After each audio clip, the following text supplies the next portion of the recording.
আসসালামু আলাইকুম। উম আজকে তো বৃষ্টি হলো। প্রথম বৃষ্টি।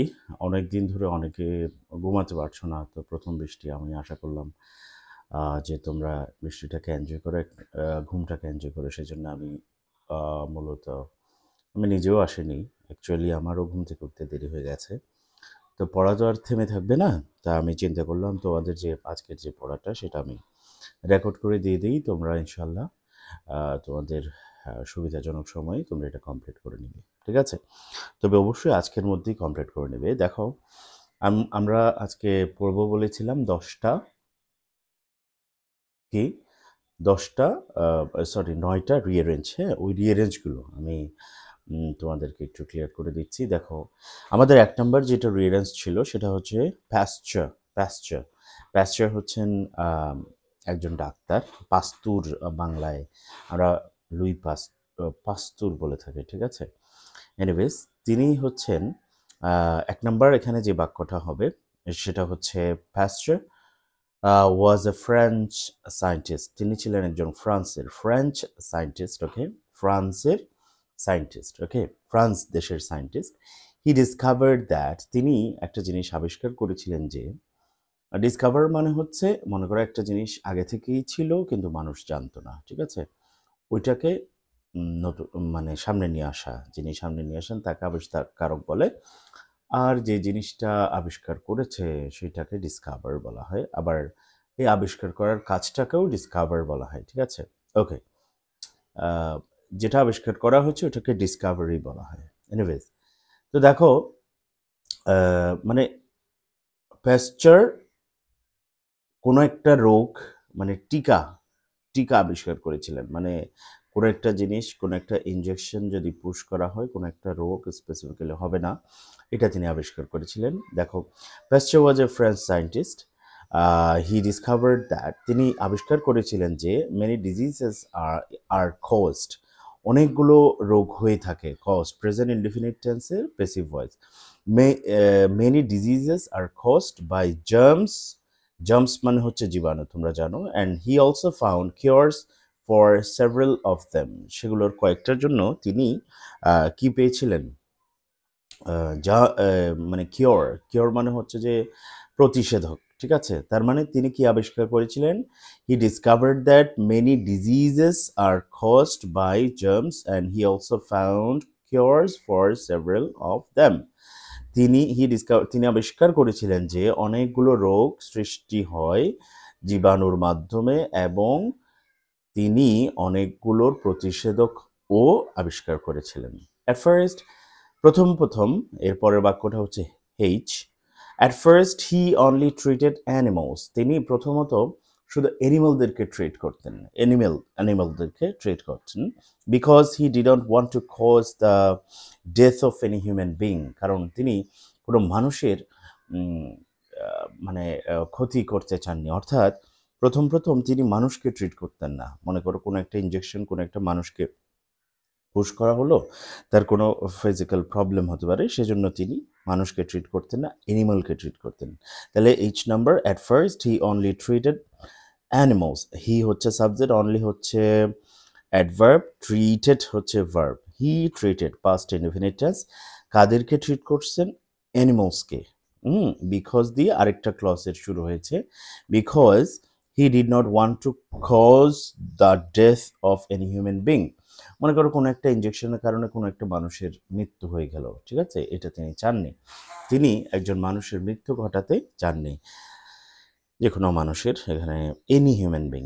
হি found a mad dog and injected some weak germs of its disease into its blood. তিনি একটা আহ, পাগ- পাগলা কুকুর পাগলা কুকুর পেয়েছিলেন, ঠিক আছে? এবং ইনজেক্টেড সাম উইক জার্মস, কিছু দুর্বল জীবাণু এটার শরীরে ইনজেক্ট করেছিলেন ইনটু ইটস ব্লাড, তার এটা রক্তে। এবং সারপ্রাইজিংলি কি হলো? The dog was cured. ডাক্তারটা কি হয়ে গিয়েছিল? কিওর্ড হয়ে গিয়েছিল। অর্থাৎ ডগটা কি হয়ে গিয়েছিল? কিওর্ড হয়ে গিয়েছিল। মানে হচ্ছে যে ডগের রোগ সেরে গিয়েছিল। একবার কি হলো? One day a boy named Joseph Meister was brought to Pasteur, Joseph নামে একটা ছেলেকে ওয়াজ ব্রট আনা হয়েছিল প্যাস্চারের কাছে। He had been bitten by a mad dog, ওই ছেলেটাকে একটা পাগলা কুকুর কামড় দিয়েছিল। প্যাস্চার গেভ হিম সাম ইনজেকশনস, প্যাকচার তাকে কিছু ইনজেকশন দিয়েছিলেন। And the boy did not get the dogs disease, এবং এর ফলে কি হলো, ছেলেটার ওই যে কুকুর কামড়ালে যে রোগটা হয়, ঠিক আছে, সেটা আর হয়নি। That's the first story, first rearrange. 2 নম্বর দেখো, আইনস্টাইনকে একবার কুইন অফ বেলজিয়াম আইনস্টাইনকে দাওয়াত দিয়েছিল। তো আইনস্টাইনকে রিসিভ করার জন্য অনেকগুলো অফিসারদেরকে গাড়ি নিয়ে পাঠানো হয়েছিল, কিন্তু আইনস্টাইনকে তো চিনো তোমরা, ঠিক আছে। কিন্তু আইনস্টাইন ছিল যে খুবই শ্যাবি ড্রেসে, মানে শ্যাবি ড্রেস মানে হচ্ছে খুবই নর্মাল জরাজীর্ণ, একদম স্বাভাবিক পুরাতন কোট গায়ে দিয়ে একদম স্বাভাবিক অবস্থায় ছিলেন। তো অফিসাররা তাকে বুঝতে পারেননি, চিনতে পারেননি। তো অফিসাররা কি করছেন, আবার ফেরত গিয়েছেন রানীর কাছে, গিয়ে বললেন যে আইনস্টাইন সম্ভবত ট্রেনে আসেনি। এদিকে আইনস্টাইন ট্রেন থেকে নেমে ওর এক হাতে একটা সুটকেস এবং আরেক হাতে তার যে ভায়োলিন, ওকে, একটা বাদ্যযন্ত্র ভায়োলিন তোমরা জানো, সেটা নিয়ে সে হাঁটতে হাঁটতে প্রাসাদে চলে আসলো। তো তখন রানী ওকে বললো যে আমি তো আপনাকে রিসিভ করার জন্য এরকম অফিসারদেরকে পাঠিয়েছিলাম, গণ্যমান্য ব্যক্তিদেরকে পাঠিয়েছিলাম। তো বলল যে আমি আসলে, আইনস্টাইন বলল যে আমাকে কেউ রিসিভ করতে যাবে এটা আমি আশা করি নাই। যাই হোক, আমার কিন্তু এই যে রাজপ্রাসাদ পর্যন্ত আমি হেঁটে আসলাম, আমার হাঁটাটা আমি দারুণ এনজয় করেছি, আমার খুব ভালো লেগেছে। তাহলে এটা দিয়ে বোঝা গেল মানে ডক্টর আইনস্টাইন উনি মানে কোনো অত্যন্ত সিম্পল মাইন্ডেড মানুষ ছিলেন। ওকে, তাহলে একটু খেয়াল করো, দেখো তোমাদের কাছে যে যে স্ক্রিপ্টটা দিয়েছি গতকাল, সেখানে দেখো প্রথমটা হবে যে C number, being invited by the queen of Elizabeth, এটা হচ্ছে তোমার adverbial clause. Einstein the great scientist, আইনস্টাইনের পরে যে দ্য গ্রেট সায়েন্টিস্ট দেখছো, এটা হচ্ছে অ্যাপোজিটিভ, এটা পুরোটাই subject. Being invited by the queen of Belgium, এটা হচ্ছে adverbial. Einstein the great scientist, এটা হচ্ছে সাবজেক্ট। ট্রাভেলড, ভ্রমণ করেছিলেন, টু ব্রাসেলসে, ঠিক আছে, বাই ট্রেন, ট্রেন দিয়ে, and got down at the স্টেশনে নেমেছিলেন, ঠিক আছে। মানে উনি দাওয়াতকে উনি দিয়েছেন নাকি উনি পেয়েছিলেন? উনি পেয়েছিলেন, তাই না? সে কারণেই তো গিয়েছিলেন। এই জন্য এখানে ওই যে তোমার যে নর্মাল যে পার্টিসিপাল অ্যাডভার্ব আছে সেটার প্যাসিভ সেন্সটা ব্যবহার করা হয়েছে। Being invited by the Queen of Belgium, Einstein, the great scientist, traveled to Brussels by train and got down at the station. Many gorgeously dressed officials, অনেকগুলো খুব finely dress up করা officials were sent, পাঠানো হয়েছিল, past indefinite tense এর passive voice, to receive him, তাকে receive করার জন্য। at the স্টেশনে তাকে রিসিভ করার জন্য অনেক অফিসিয়ালদেরকে পাঠানো হয়েছিল। Unfortunately, understandably, they failed to find him out. Understandably, সহজেই এটা অনুমেয় যে অফিসিয়ালরা তাকে খুঁজে বের করতে ব্যর্থ হয়েছিল। They failed to find out, কারণ because he was shabby in his dress, তিনি ছিলেন যে তার ড্রেস আপের ক্ষেত্রে অত্যন্ত shabby মানে বুঝেছো, একেবারে নর্মাল জরাজীর্ণ ছেঁড়াফাটা কাপড় টাইপের, ছেঁড়াফাটা না, কাছাকাছি অনেক পুরাতন কাপড় পরে বা একদম ক্যাজুয়াল স্টাইলে তিনি গিয়েছিলেন। তো এর ফলে কি হলো, so they went back to the কুইনের কাছে ফেরত আসলো, and informed her that Einstein had not come by train, Einstein নিশ্চয়ই ট্রেনে আসেনি বা অন্য কোনো মিন্সে এসেছে, প্লেনে এসছে বা ব্যক্তিগত গাড়িতে এসছে, এরকম মনে করেছিল ওরা। Einstein however walked the whole way, পুরো পথ তিনি হেঁটে গিয়েছিলেন, with a suitcase in one hand and a violin in the other hand, এক হাতে একটা সুটকেস নিয়ে আর একটা হাতে একটা ভায়োলিন নিয়ে পুরো পথ তিনি হেঁটে গিয়েছিলেন। তারপর কি করলো দেখেন, when he reached the destination মানে হচ্ছে গন্তব্য, when যখন he reached তিনি পৌঁছেছিলেন the ডেস্টিনেশনে বা গন্তব্যে, the queen said to him, queen তাকে বলল, I had sent car for you, I have sent a car for you, আমি আপনার জন্য একটা গাড়ি পাঠিয়েছিলাম। past perfect tense আছে, I had sent a car for you, আমি আপনার জন্য তো একটা গাড়ি পাঠিয়েছিলাম ডক্টর আইনস্টাইন। তো আইনস্টাইন কি বললো দেখো, I did not think that, আমি মনে করি নাই যে anybody would send a car for me, আমার জন্য কেউ গাড়ি পাঠাতে পারে, এটা আমি মনে করিনি। আমি আর এমন কি, replied the great scientist with a smile, একটা মৃদু হাসি দিয়ে তিনি বললেন। কিন্তু উনি বললেন, but I can assure you that, আমি আপনাকে এটা নিশ্চিত করতে পারি যে I have greatly enjoyed the walk, আমি এই যে হেঁটে এসেছি এটা আমার খুবই ভালো লেগেছে, আমার খুবই ভালো লেগেছে, সেড আইনস্টাইন। আশা করি তোমরা বুঝতে পেরেছো। ওকে, এবার আসো কিং সলোমন এবং কুইন অফ শেভা, এই এটার গল্পটা। যে কিং অফ সলোমন উনি ছিলেন যে তোমার, sorry, the name of Solomon the king of Jews, উনি ছিলেন অত্যন্ত অত্যন্ত ফেমাস, অত্যন্ত ওয়াইজ একজন কিং, ঠিক আছে, ওয়াইজ মানে হচ্ছে প্রজ্ঞাবান। তো কুইন অফ শিভা তার কথা শুনেছিলেন এবং তার প্রতি আকৃষ্ট হয়ে, মানে তার উইজডমটাকে টেস্ট করার জন্য একবার তার প্রাসাদে গেলেন, এবং যাওয়ার সময় তিনি দুটো ফুলদানি নিয়ে গেলেন। একটা ফুলদানি ছিল যে আর্টিফিশিয়াল ফুলের, আরেকটা হচ্ছে যে তোমার ন্যাচারাল ফুলের, মানে স্বাভাবিক ফুল, বাস্তব ফুল। এখন মানে দুটোই একদম এক্স্যাক্টলি সেম ছিল। তখন তিনি বললেন, সলোমনকে বললেন যে এখানে সত্যিকারের যে ফুল কোনটা সেটা আপনি না ধরে না ছুঁয়ে বলতে হবে আপনাকে, ঠিক আছে। তো ইট ওয়াজ রিয়েলি টাফ যে দূর থেকে কি করা, কোনটা রিয়েল কোনটা আনরিয়েল, সেটা আর্টিফিশিয়াল, সেটা খুঁজে বের করা। তো উনি কী করলেন, খুব চিন্তা করছিলেন তিনি কি করা যায়, এটাকে কিভাবে ফাইন্ড আউট করা যায়। হঠাৎ দেখলেন যে বাইরে মৌমাছি একটা উইদার্ড বা জরাজীর্ণ, মানে ঝরে যাচ্ছে এবং এরকম ফুলের মধ্যে মধু খুঁজছিল আর কি, অর্থাৎ একটা মৌমাছি দেখতে পেয়েছিলেন। তো তিনি কি করলেন, গার্ডকে বললেন যে তুমি জানালাটা খুলে দাও, জানালার কপাটটা খুলে দাও। জানালার কপাট যখন খোলা হলো তখন ওই মৌমাছিটা ওই যে ফুল যে ফুলগুলা ছিল তার মধ্যে একটা ফুলের উপরে বসলো, ঠিক আছে, মানে ভেতরে ঢুকে একটা ফুলের উপর বসলো। তখন সলোমন বললেন যে এটাই হচ্ছে ন্যাচারাল ফুল, কারণ বি তো কখনো আর্টিফিশিয়াল ফুলের উপরে বসবে না, তাই না। এটা দেখে কুইন অফ শিবা অনেক খুশি হয়েছিলেন এবং তিনি প্রাসাদ ছেড়ে চলে গিয়েছিলেন। এই হচ্ছে গল্পটা। Anyways, everyone has heard the name of Solomon, the king of Jews, who was famous for his wisdom all over the world. সারা বিশ্বে তিনি তার উইজডমের জন্য ফেমাস ছিলেন, সবাই তার নাম শুনেছে। The queen of Sheba had heard much about Solomon's court and wisdom.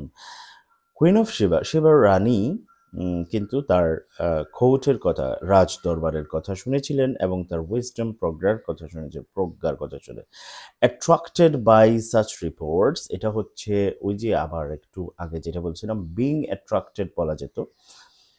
তাহলে বিং অ্যাট্রাক্টেড অথবা অ্যাট্রাক্টেড বাই সাচ রিপোর্টস, এরকম প্রতিবেদন, এরকম সংবাদ শোনার মাধ্যমে আকৃষ্ট হয়ে, শি মানে হচ্ছে queen of Sheba, came to the king, কিংয়ের কাছে এসেছিলেন, অ্যান্ড ব্রট উইথ হার, তার সাথে নিয়ে এসেছিলেন, টু গার্ল্যান্ডস অফ ফ্লাওয়ার্স, দুটো ফুলের তোড়া। Okay, one natural and the other artificial. একটা ছিল ন্যাচারাল মানে প্রাকৃতিক, আরেকটা হচ্ছে আর্টিফিশিয়াল। শি প্লেসড দ্যাম, তিনি সেগুলো রেখেছিলেন। এখানে যে প্লেস মানে কিন্তু স্থান নয়, এখানে প্লেস মানে হচ্ছে রাখা। শি প্লেসড দ্যাম, তিনি সেগুলো রেখেছিলেন, বিফোর দ্য কিং এর সামনে, to take the natural one, যেন ন্যাচারাল ওয়ানটা নিতে পারে, ঠিক আছে। আচ্ছা, Solomon was puzzle for a time, কিছুক্ষণের জন্য তিনি একটু পাজলড হয়ে গিয়েছিলেন, হতবিহবল হয়ে গিয়েছিলেন, হতবুদ্ধ হয়ে গিয়েছিলেন, মানে কি করতে হবে, কিভাবে করতে হবে এটা বুঝতে পারছিলেন না। ওয়াইল পন্ডারিং মানে চিন্তা করা, ঠিক আছে।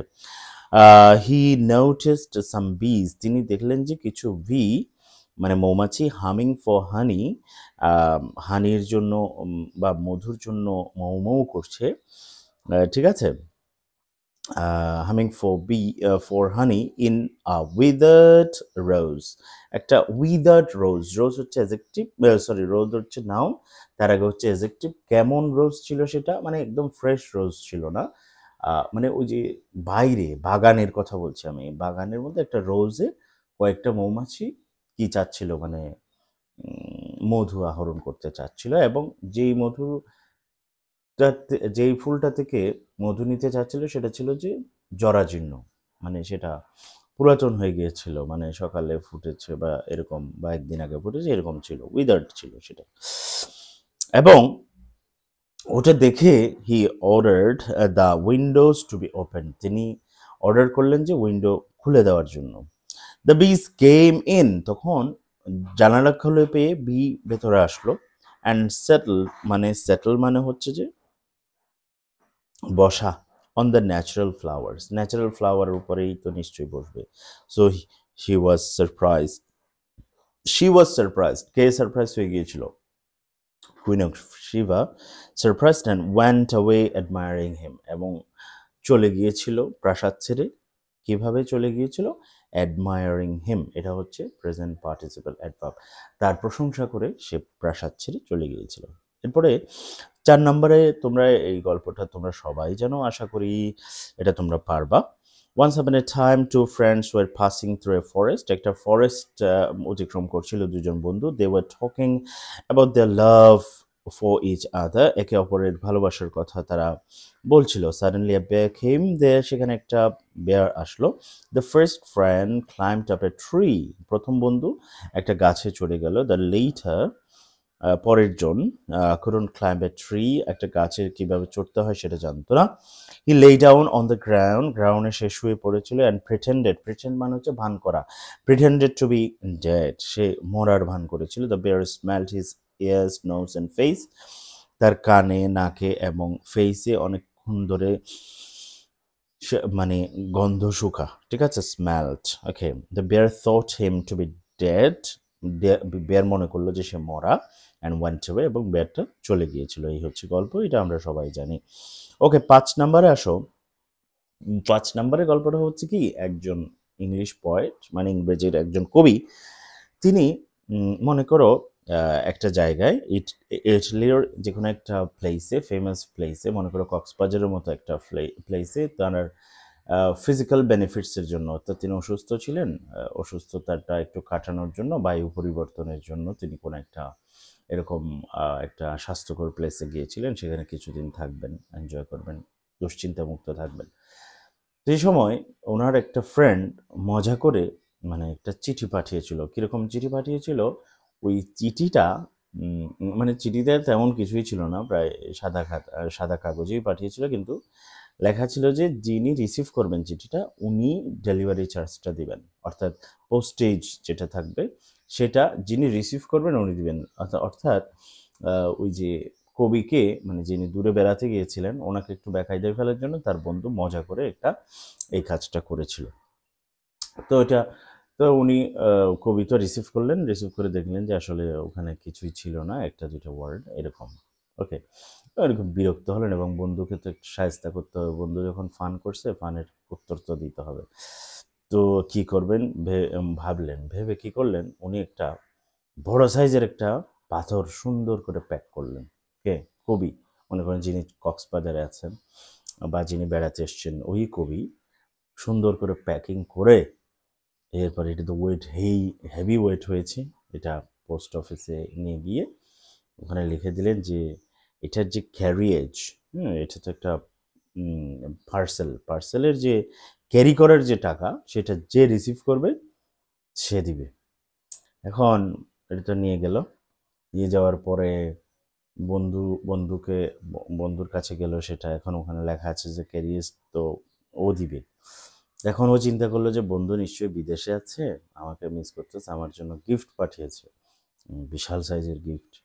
এখন ও অনেক মোটা টাকা দিয়ে ওই তোমার ওই যে পার্সেলটা কী করলো, রিসিভ করলো। রিসিভ করার পরে দেখছে যে এটাতে আসলে কিছুই নেই, এটা ছিল একটা পাথর। তাহলে সে তার যে ফান করেছিল কবির সাথে সেটার উত্তরটা পেয়ে গিয়েছিল। এই হচ্ছে গল্প, হ্যাঁ? এবার দেখো, an English poet was staying, past continuous tense. An English poet was staying in Italy for the benefits of his health. তার হেলথের বেনিফিটের জন্য ইটালিতে অবস্থান করছিলেন। পয়েট কোথাকার? পয়েট হচ্ছে ইংল্যান্ডের, কিন্তু ছিলেন কোথায়? ইটালিতে। During his stay, তার অবস্থানের সময়, he received an unpaid letter. একটা unpaid letter মানে পে করা হয়নি, টাকা দেওয়া হয়নি, এরকম একটা লেটার তিনি রিসিভ করলেন from his friend, তার বন্ধুর কাছ থেকে, which contained, যেই চিঠিটা contained, যে চিঠিটার মধ্যে ছিল nothing, কিছুই ছিল না, but some words, কয়েকটা ওয়ার্ড ছাড়া কিছুই ছিল না, অর্থাৎ কোনো মেসেজ ছিল না, কোনো গুরুত্বপূর্ণ কোনো মেসেজ ছিল না। The poet had to pay double postage.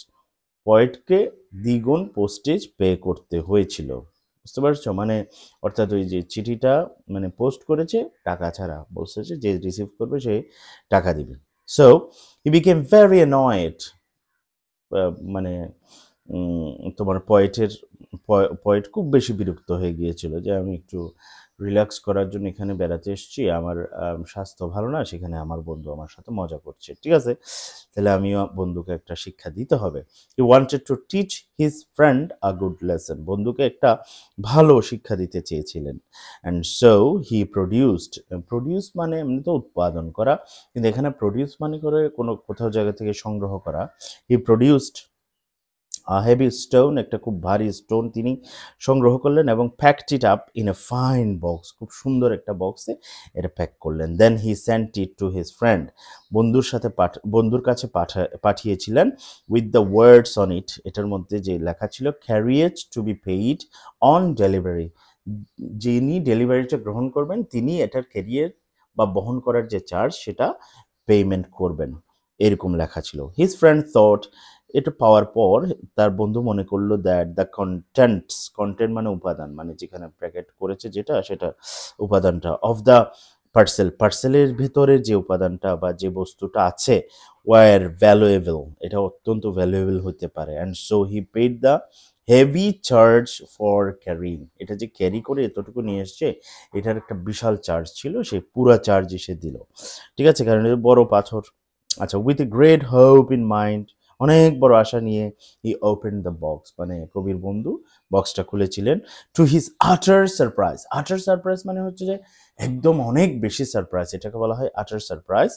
He found nothing, সেখানে সে কিছুই পেল না, বাট অ্যান অর্ডিনারি স্টোন, একটা সাধারণ পাথর পেয়েছিল, ঠিক আছে। এনিওয়েজ, তাহলে আশা করি বুঝতে পেরেছো তোমরা। Rip Van Winkle's story. আচ্ছা, রিপ ভ্যান ওয়েঙ্কলস তিনি ছিলেন একজন লোক, আমি ওনার গল্পটা পরে বলছি, ভিডিওটা অনেক বড় হয়ে যাবে, যাই হোক আপাতত এখানে যতটুকু আছে অতটুকুই বলছি। উনি একবার শিকারে বের হয়েছিলেন তার কুকুরটা নিয়ে এবং তার গানটা নিয়ে। One day Rip Van Winkle went out for a walk with his gun and a dog. On his way, he came across a group of strange-looking fellows in a place. একটা জায়গায় তিনি came across মানে হচ্ছে সামনাসামনি হওয়া, সামনে পড়া, একটা strange-looking fellows, কিছু অদ্ভুত দর্শনের কিছু মানুষের মুখোমুখি হয়েছিলেন তিনি in a place. There, সেখানে he drank a drink, তাকে কিছু একটা খাওয়ানো হয়েছিল, ঠিক আছে। Soon fell into a deep sleep, তিনি ডিপ স্লিপে পড়ে গিয়েছিলেন। when he woke up, তিনি যখন জেগে উঠলেন, rubbed his eyes, তিনি তার চোখগুলো এভাবে ঘষলেন, চোখ এই যে এভাবে আমরা করি এটাকে বলে যে and looked about, তখন আশেপাশে তাকালেন, এরপর দেখলেন যে suddenly he felt something strange on his face, তার ফেসে কিছু স্ট্রেঞ্জ কিছু জিনিস তিনি অনুভব করতে পারলেন। and put his hand, এবং হাত দেখলেন to his surprise, অবাক হয়ে তিনি দেখলেন হি ফাউন্ড দ্যাট, তিনি দেখলেন যে he had a long white beard, তার লম্বা সাদা দাড়ি হয়ে গেছে, মোর দেন এ ফুট লং, যেটা 1 ফুটের চাইতেও লম্বা। এরপরে দেখে he thought that he had bin dreaming, তার মনে হচ্ছিল আমি মনে হয় স্বপ্ন দেখছি, কি রে এই অবস্থা কেন আমার। হি ফাউন্ড হিজ ওল্ড গান লাইং অন দ্য গ্রাস, দেখলেন যে তার বন্দুকটি পাশে পড়া ছিল। And grass rusty and useless, এবং সেই বন্দুকটি কি হয়ে গিয়েছিল, রাস্টি হয়ে গিয়েছিল। রাস্টি মানে হচ্ছে যে তোমার মরিচা পড়ে যাওয়া, এবং ইউজলেস হয়ে গিয়েছিল, অর্থাৎ এটা দিয়ে বোঝা যাচ্ছে যে সে অনেকক্ষণ ঘুমিয়েছিল। রেপ অ্যান্ড ওয়েঙ্কার, এটা গল্পটা পুরোটা আমরা পড়বো। আপাতত তোমরা এতটুকু জানো যে সে শিকার করতে যাচ্ছিল, পথে কিছু মানুষের সাথে দেখা হয়েছিল, সেখানে কোনো একটা ড্রিঙ্ক সে খেয়েছিল, এরপরে সে ঘুমিয়ে পড়েছিল। ঘুম থেকে উঠে দেখতেছে যে তার মুখে বিশাল দাড়ি, এবং তার পাশে তার যে বন্দুকটা ছিল সেটাতে মরিচা চলে এসছে এবং এটা ইউজলেস হয়ে গেছে। এই হচ্ছে কাহিনী। এরওয়েজ 7 নাম্বার দেখো তোমরা, এটা কুইন ভিক্টোরিয়ার একটা গল্প। ওনার ওনার জন্য কুইন ভিক্টোরিয়া, উনি তো রানী, ঠিক আছে না, তো উনি ছোটবেলায় ওনার জন্য একটা নির্দিষ্ট অ্যালাউন্স থাকতো। অ্যালাউন্স মানে হচ্ছে ভাতা, মাসিক হাত খরচের জন্য একটা ভাতা থাকতো। তো একবার উনি কিছু শপিং করছিলেন, তো শপিং করার এক পর্যায়ে প্রায় সব টাকাই শেষ হয়ে গিয়েছিল। তো এক পর্যায়ে মনে হলো যে এক কাজিনের জন্য তার একটা গিফট নেওয়া হয়নি, ঠিক আছে, হঠাৎ করে যখন চলে আসছিলেন তখন মনে হলো। তো একটা সুন্দর বক্স দেখেছে এবং চিন্তা করলেন যে এই বক্সটাই তো আমার কাজিনের জন্য সবচেয়ে সুন্দর গিফট হবে। তো দোকানের, তো ওখানে হাফ ক্রাউন মানে হচ্ছে যে তোমার এটা মনে করো এটা 100 টাকা বা 50 টাকা এটার দাম লেখা ছিল, ঠিক আছে। তো ওই সময় তার বন্ধুর দোকানের যারা কর্মচারী ছিল তারা ওই জিনিসটা প্যাকেট করে দিতে চাচ্ছিলেন, যেহেতু রানী অসুবিধা নেই নিতে পারবেন, কিন্তু ওনার যে পরিচারিকা গভর্নেন্স যিনি ছিলেন, যিনি ছিলেন, তিনি বললেন যে না না না, যে নির্দিষ্ট টাকা ম্যাডামের জন্য মানে রানীর জন্য বরাদ্দ আছে, তিনি 1 মাসে অতটুকুই খরচ করতে পারবেন, এর বেশি নয়। তো এটা দ্বারা বোঝা যাচ্ছে যে মানে তোমার মিতব্যয়িতা আসলে, এবং হিসাব করে চলার যে অভ্যাসটা সেটা কতটুকু গুরুত্বপূর্ণ এটা, এবং রানীকে খুব অল্প বয়স থেকেই এটা শেখানো হয়ে থাকে। এইটাই হচ্ছে তোমার গল্প। খেয়াল করো, queen Victoria was a little girl, যখন তিনি অত্যন্ত ছোট একজন মহিলা বা মেয়ে ছিল, ওয়াজ টট, শেখানো হয়েছিল ইকোনমিক্যাল হ্যাবিটস। তাকে শেখানো হয়েছিল পাস্ট ইনডিফিনিট টেন্সের প্যাসিভ ভয়েস, ঠিক আছে, অর্থাৎ রানী বা ভবিষ্যৎ রানী হিসাবে তার যা ইচ্ছা তাই করতে পারবে, এই জিনিসটা শেখানো হয়নি। এটাই আসলে উন্নত বিশ্বের আর আমাদের এখানকার পার্থক্য। Queen Victoria was a little girl was taught economical habits by her governess তাকে ছোটবেলাতেই ইকোনমিক্যাল হ্যাবিটসগুলো শিখিয়েছিলেন। The princess had a fixed allowance for pocket মানির জন্য প্রিন্সেসের একটা নির্দিষ্ট অ্যালাউন্স ছিল। Once at market at Wales হচ্ছে ব্রিটেনের এই একটা রাজ্য। একবার মার্কেটে, ওয়েলসের একটা মার্কেটে, she had spend all the money, মানে রানী তার সব টাকা খরচ করে ফেলেছিলেন in buying a number of presents, কিছু সংখ্যক প্রেজেন্টস কেনার জন্য, ফর রিলেটিভস অ্যান্ড ফ্রেন্ডস, তার বন্ধু এবং আত্মীয় স্বজনের জন্য। অ্যাজ শি ওয়াজ লিভিং, যখন, এখানে অ্যাজ মানে যখন, শি ওয়াজ লিভিং যখন তিনি চলে আসছিলেন, হি রিমেম্বার্ড অ্যানাদার কাজিন, আরেকজন কাজিনের কথা তার মনে পড়ল, ফর হোম, যার জন্য she did not buy presents, তিনি যার জন্য কোনো কি করলেন, প্রেজেন্ট কিনেননি। তখন she saw a box marked half a crown চিহ্নিত একটা বক্স তিনি দেখতে পেলেন, এবং তিনি চিন্তা করলেন, শি কনসিডার্ড, তিনি মনে করলেন, that the box would be, এই বক্সটা হবে দ্য মোস্ট অ্যাপ্রোপ্রিয়েট গিফট, সবচাইতে সেরা গিফট ফর হিম, ওই যে তার কাজিনের জন্য এটা সবচাইতে সেরা গিফট হবে। তখন দ্য পিপল ইন দ্য শপের দোকানের যে মানুষগুলো ছিল তারা ওয়ান্টেড টু এনক্লোজ মানে জুড়ে দেওয়া, এটা মানে উনি যে অন্যান্য যে গিফটগুলো কিনেছিলেন ওটার সাথে এটাও দিয়ে দিতে চেয়েছিলেন। The people of the shop wanted to enclose the box with the other articles, এখানে আর্টিকেল মানে জিনিসপত্র, ঠিক আছে, অন্যান্য জিনিসপত্রের সাথে এটাও দিয়ে দিয়েছিলেন। কিন্তু বাট হার গভর্নেন্স বললেন, no no no no, you see the princess has no money, তুমি দেখছো যে প্রিন্সেসের আর কোনো টাকা নেই, so of course she can not buy the box, তিনি এই বক্সটা কিনতে পারেন না, বুঝতে পেরেছো? তাহলে এটা দিয়ে আমরা কি বুঝতে পারলাম যে আসলে এই যে তোমার কি ইকোনমিক যেটা হ্যাবিট সেটা কিন্তু ছোটবেলার থেকেই ওদেরকে শেখানো হয়, সেটা যেই হবে হোক না কেন। এনিওয়েজ, এরপরে অ্যান্ড্রোকলস অ্যান্ড দ্য লায়ন, এই স্টোরিটা তো আমি তোমাদেরকে আগেও পড়িয়েছিলাম, সুতরাং এটা আর আমি আলোচনা করছি না। তবুও দেখো, once upon a time there lived a young man named Androcles. Androcles নামে একজন ইয়াং ম্যান ছিল। He was caught by slave merchant. Slave মানে হচ্ছে দাস, বিক্রেতাদের রা তাকে ধরে ফেলেছিল। Who sold him to a rich man, দূর দেশে তাকে একজন ধনী মানুষের কাছে বিক্রি করা হয়েছিল। His master was very bad, তার যিনি মাস্টার ছিলেন, মালিক ছিলেন, তিনি ছিলেন খুবই খারাপ। অ্যান্ড টর্চার্ড হিম, তাকে টর্চার করতো। One day Androcles fled from his master's house, তার মাস্টার এর ঘর থেকে তিনি পালিয়েছিলেন। And took shelter in a cave, একটা কেভ বা গুহায় তিনি আশ্রয় নিয়েছিলেন। In the evening a lion entered the cave, একটা লায়ন সেই গুহাতে প্রবেশ করেছিল। The lion seemed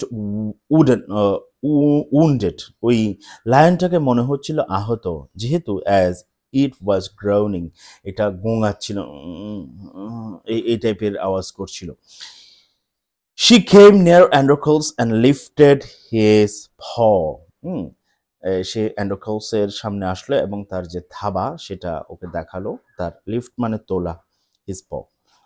অ্যান্ড্রোকলস looked the Lions প, লায়নের পটা দেখলো। In his hand took the Lions প ইন হিজ হ্যান্ড, তার হাতের মধ্যে থাবাটা নিলেন এবং এবং দেখলেন আ শার্প পিস অফ স্টোন, একটা ধারালো পিস অফ এ স্টোনের টুকরা স্টাক লেগেছিল টু ইট, এটাতে। তো এখানে যদি কি থাকে, মনে করো পাথরের টুকরা লাগা থাকে, পাটা ফেললেই তো এখানে এটা ব্যথা পাবে, তাই না? এই জন্যই আসলে লায়ন হাঁটতে পারছিলেন না, এর কষ্ট হচ্ছিল। ঠিক আছে, তো এই হচ্ছে ঘটনা। এরপরে 9 নম্বর, এটা কিন্তু 9 নম্বরটা কোনো স্টোরি নয়, এটা জাস্ট তোমাকে বুঝেই আনসার করতে হবে। It's not a story. 1 number, national flag always represents the independence of a nation. একটা জাতীয় পতাকা একটা জাতির স্বাধীনতাকে রিপ্রেজেন্ট করে। Our national flag also does the same. আমাদের ন্যাশনাল ফ্ল্যাগ একই কাজ করে। Our national flag also does the same. It also bears our nationalism, আমাদের যে জাতীয়তা সেটাকে বহন করে এই আমাদের national flag. The flag symbolises the green field, the flag symbolises the green field as well as the rising sun. এই ফ্ল্যাগটা দুটো জিনিসকে সিম্বলাইজ করে, যে সবুজ যে অংশটুকু আছে সেটা দ্বারা গ্রিন ফিল্ডকে বোঝায়, এবং লাল যে অংশটা আছে সেটা দ্বারা একটি রাইজিং সান মানে উদীয়মান সূর্যকে বোঝায়। The blooded color of national flag bears the testimony of our bloodshed for achieving independence. এই যে তোমার ব্লাড রেড কালার যেটা আছে, রক্তের মতো লাল যে রং আমাদের ন্যাশনাল ফ্ল্যাগের, সেটা বেয়ার করে, টেস্টিমনি মানে সাক্ষ্য, অফ আওয়ার ব্লাডশেড আমাদের যে রক্তক্ষরণ, আমাদের যে রক্তক্ষয়ী যুদ্ধ, ফর অ্যাচিভিং ইন্ডিপেন্ডেন্স স্বাধীনতা অর্জনের জন্য যে আমাদের রক্তক্ষয়ী যুদ্ধ, সেটাকেই মিন করে। ঠিক আছে, এনিওয়েজ, এরপরে দেখো E number, it's size is 10:9, এটার সাইজ হলো যে 10.6, মানে 10:6, অর্থাৎ লম্বায় যদি 10 হয় প্রস্থে 6 হবে, লম্বায় যদি 20 হয় প্রস্থে 12 হবে। এটা the flag is made of cloth, এবং এই ফ্ল্যাগটা কাপড় দিয়ে তৈরি হয়। উই শুড আপহোল্ড ইটস ওনার, আমাদেরকে এটার যে সম্মান সেটাকে অবশ্যই বড় করে দেখতে হবে, উন্নত করতে হবে। কিভাবে? পেইং আ রিচ হোমেজ, একটা গভীর শ্রদ্ধা জানানোর মাধ্যমে, and hosting it on national days, এবং এটাকে জাতীয় দিবসগুলোতে ধারণ করার মাধ্যমে, হোস্টিং মানে হচ্ছে পতাকা উত্তোলনের মাধ্যমে। The whole nation dances with joy flattering, এটা যখন পথ করে এই পতাকা যখন উড়ে তখন পুরো জাতিটাই কি করে নেচে ওঠে। এই হচ্ছে তোমাদের রিঅ্যারেঞ্জ। তো আজকের পড়া এতটুকুই থাকলো। ইনশাল্লাহ তোমরা রিঅ্যারেঞ্জটা কমপ্লিট করবে। আমি রিঅ্যারেঞ্জের প্রতি এত জোর দিচ্ছি কেন, দেখো রিঅ্যারেঞ্জে ছোট ছোট বাক্য দেওয়া থাকে, তাই না? ওই বাক্যগুলো তোমরা স্টাডি করবা, মানে কোনটা সাবজেক্ট, কোনটা ভার্ব, কোনটা অ্যাডভার্ব, এই জিনিসটা আইডেন্টিফাই করার চেষ্টা করবা। তাহলে তোমার গ্রামার যে বিষয়গুলো পড়েছি সেগুলো কিন্তু আস্তে আস্তে কভার হয়ে যাবে। Thank you very much. ভালো থেকো সবাই, সুন্দর সুস্থ থেকো। আসসালামু আলাইকুম।